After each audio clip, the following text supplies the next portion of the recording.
Hey cozies, and welcome back to my channel. It's the end of May and you know what that means. Because I just feel like finally he did say some things that I was just like, ooh. I did not realize that this story took place in Ireland.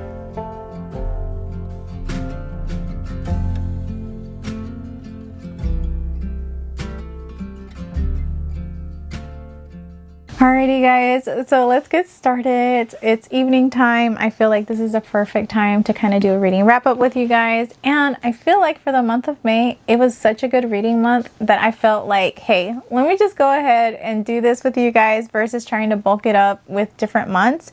And it gives me a little bit more opportunity to kind of talk about how I felt reading some of the books that I picked up this month. So let's start with the first one, which was Morning Star. If you've been following me, you know that this is the third book in the Red Rising series, and I've been having quite a ride reading this series. Now, the first two books, just to kind of give you guys a little bit of a recap on them, they had me a little bit in my feels. Like, they were such like good adventurous books, but at the same time they were so traumatic in the sense of like the different things that was happening to the main character in this book, which is Daryl. And there was also a lot of development for him in those first two books. However, I just felt like he could not catch a break in the first two books, and it was really starting to get under my skin. I was like, why is he suffering so much? I cannot stand it. And I feel like for a minute there, I was a little scared to pick up this book. But I'm so happy that I kind of got over it and said, you know what, let's read it. And I did. And this book was so good. I honestly had the best time reading it, and I felt like when it came to kind of being the third book in the series, I was so surprised on how it ended because it was so positive. I don't know if that's due to the fact that originally this series was a trilogy and this is when it actually ended when it first launched, but I feel like I wish it would have ended here. Because I felt like it was such a good, like, wholesome place to stop this story. But at the same time, I realized that they also are ending the story kind of them still being young, still being at the end of what is the beginning of a revolution. And I feel like it's obviously appropriate that the writer decided to continue the series, but now that I've read this, I honestly am so scared to continue the series because I don't want to feel any of the pain that I felt in books 1 and 2. I feel like I just want to feel all the happy giddiness and just overall feelings of like finally that I felt here. So yeah. For me, what do you think? I rated this obviously a 5. This was a 5-star read for me. I cried tears of joy. I cried like during like the like most like intense moments because I just felt like finally Daryl was kind of like doing everything that he was meant to be doing in this war. That the 5 stars is not related to me being sad or me feeling kind of like these strong emotions because yes, I did feel strong emotions. However, they were happy, joyful, redeeming type feelings, and I felt like when it came to finally hitting book 3, that felt so good for me. But that was my rating for this book. Loved it a lot. The development for characters was great. The world building was amazing, and honestly, I will be picking up the next book in the series because now I have to know what happens afterwards.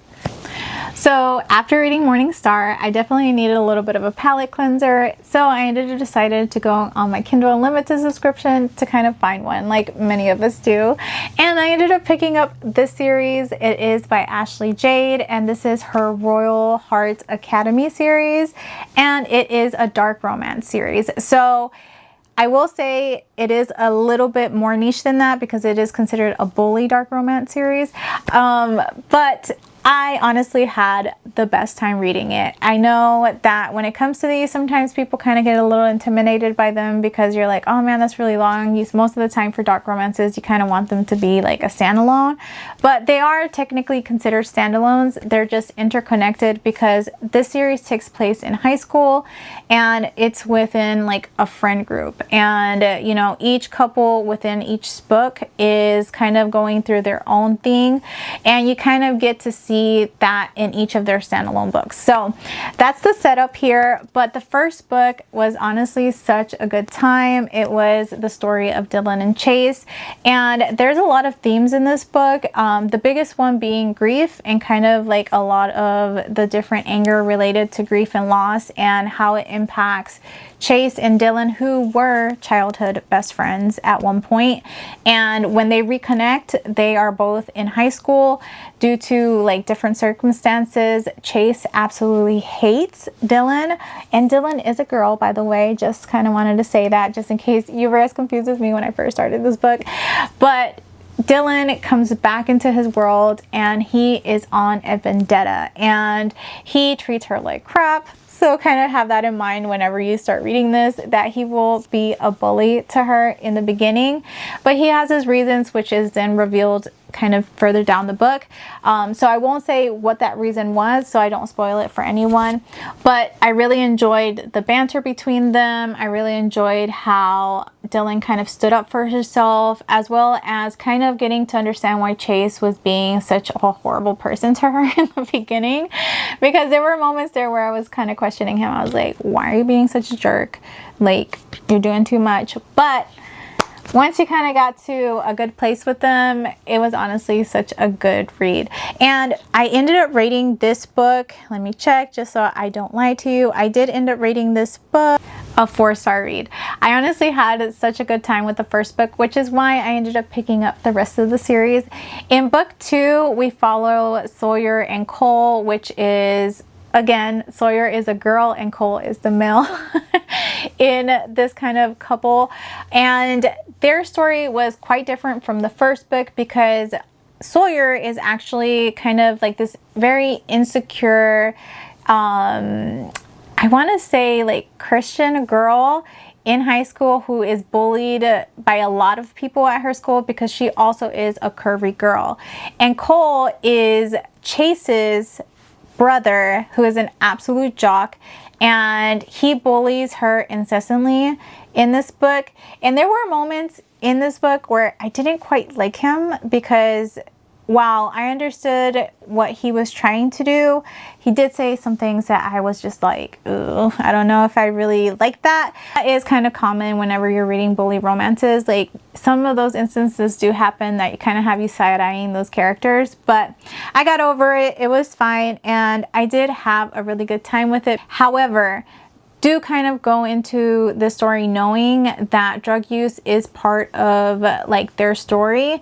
I won't say from whose side of things, but that is one of the parts of this book that makes it like so good in my opinion, because you can see how someone's like needs to kind of fit in can drive them to doing things that are really out of character for them. And that was one of the reasons why I really did end up enjoying this one, because you kind of get a holistic kind of redemption from that. After finishing that one, I was like, you know what, we're on a roll, so let's go ahead and read book 3, which was kind of a pairing that I did not expect in the series, which was Bianca, Cole's sister. And I honestly did not like her character at all in books 1 and 2. So I was quite surprised that she was kind of the next, you know, main female character in the series. And also who she ended up paired with, which was Oakley, who is Chase and Cole's best friend.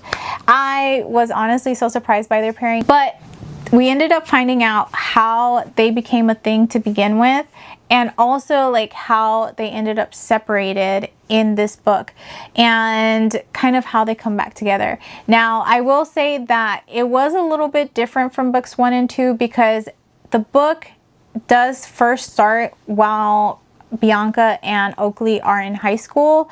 However, Bianca has an accident that leaves her with amnesia, and that's where the book picks up.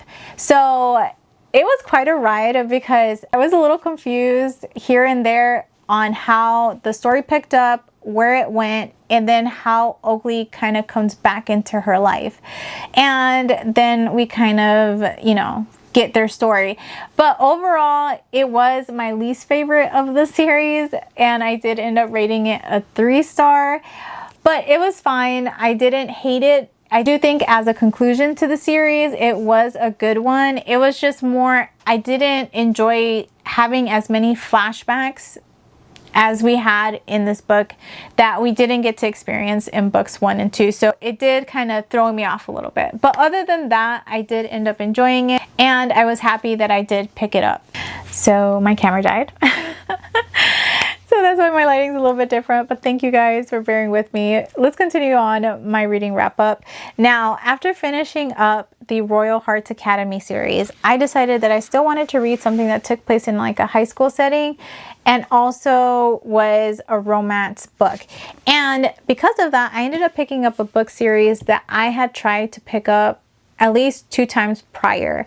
And I did something a little bit different this time that made the 3rd time the charm, which was actually reading the aids at the beginning of this book. And I feel like that's what changed it for me and made me like really finally be able to get into it. And first, let me give you the titles. This is Binding 13. This is the Tommen Boys series, and I ended up reading books 1 and 2 in the series, which was, you know, Keeping 13. And both of these books actually follow the same characters, which is Shannon and Johnny.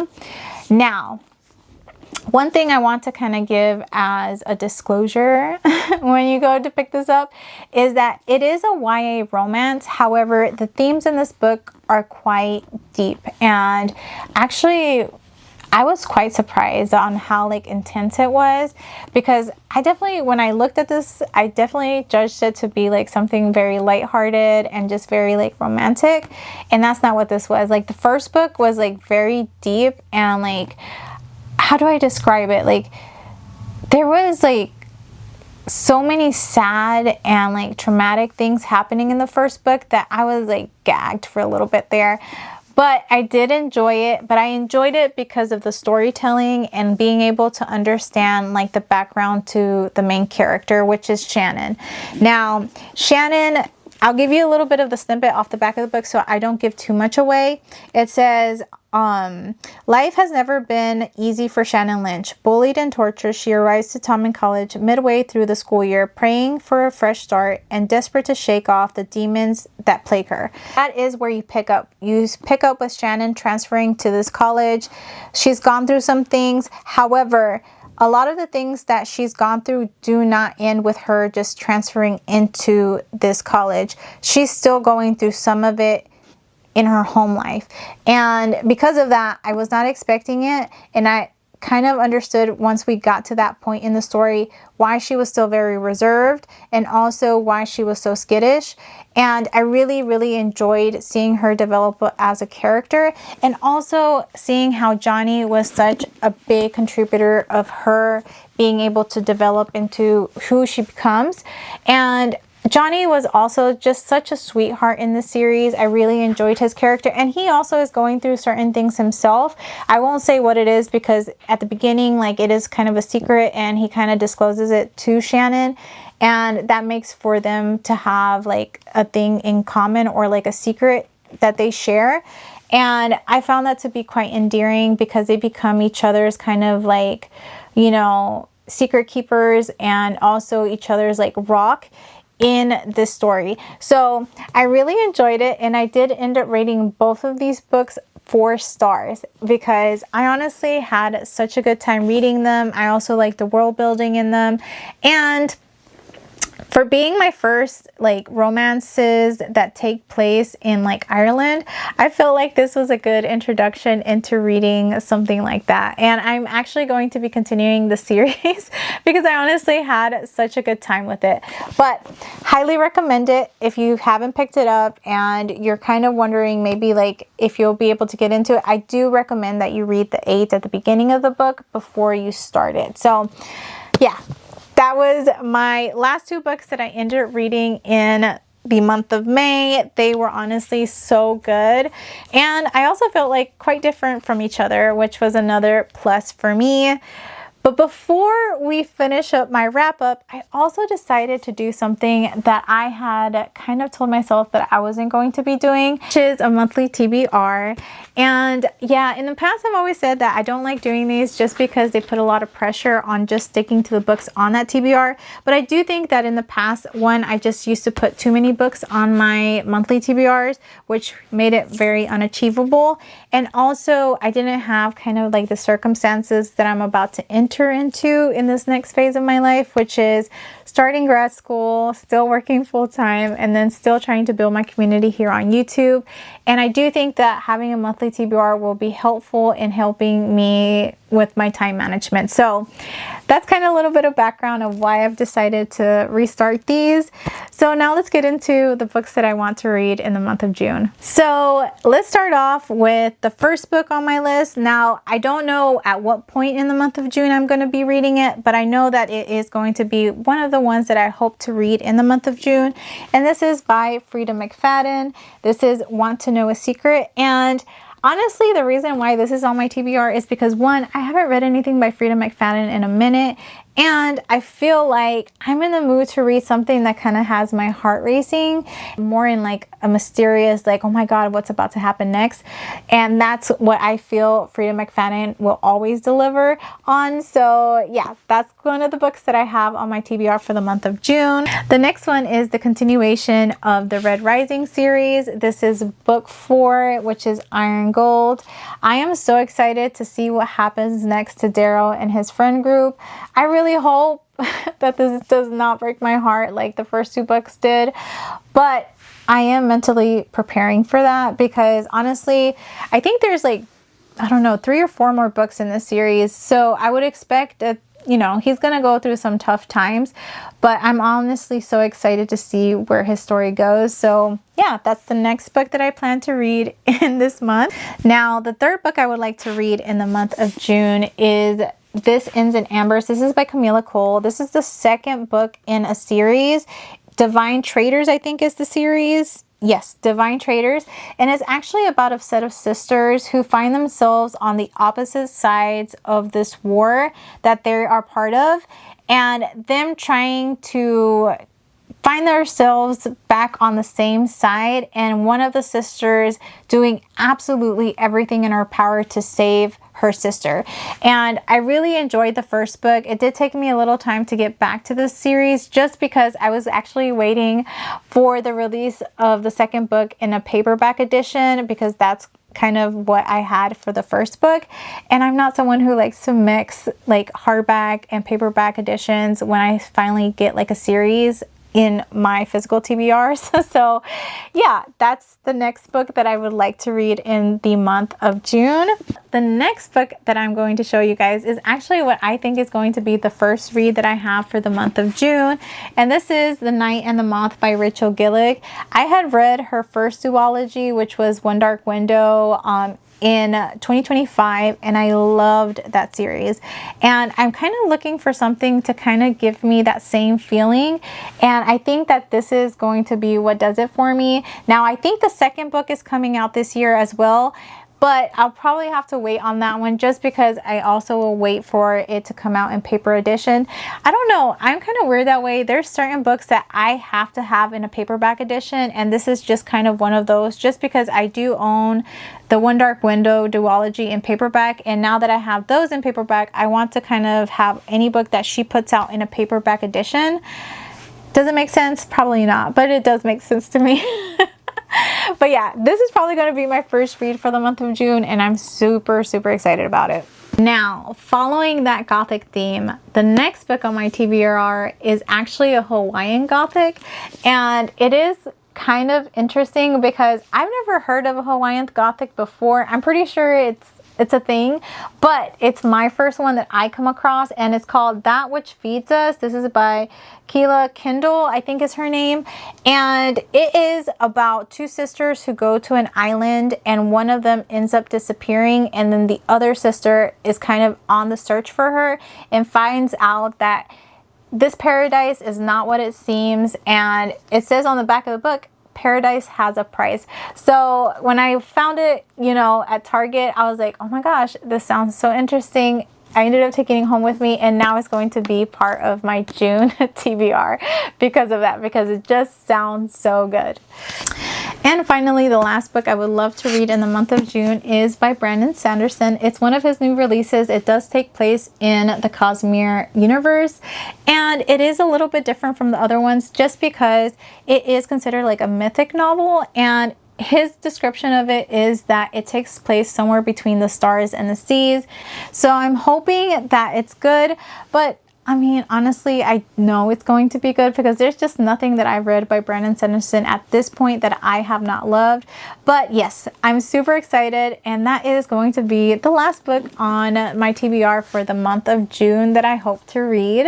But that's pretty much it, guys. I honestly had such a good time sitting down and chatting about my reads in May and also setting up my TBR for June. We'll see if I'm successful. You'll definitely be updated as always here on my channel. But if you like this vlog, why don't you hit the like button down below? It really does help my channel. And also, if this is your first time here, or if you're returning and you have not subscribed yet, come on, subscribe so that way you guys don't miss any of my updates. That is the best way to kind of get notified when I have a new upload. But hopefully you guys have a good one, and I'll catch you guys on the next one.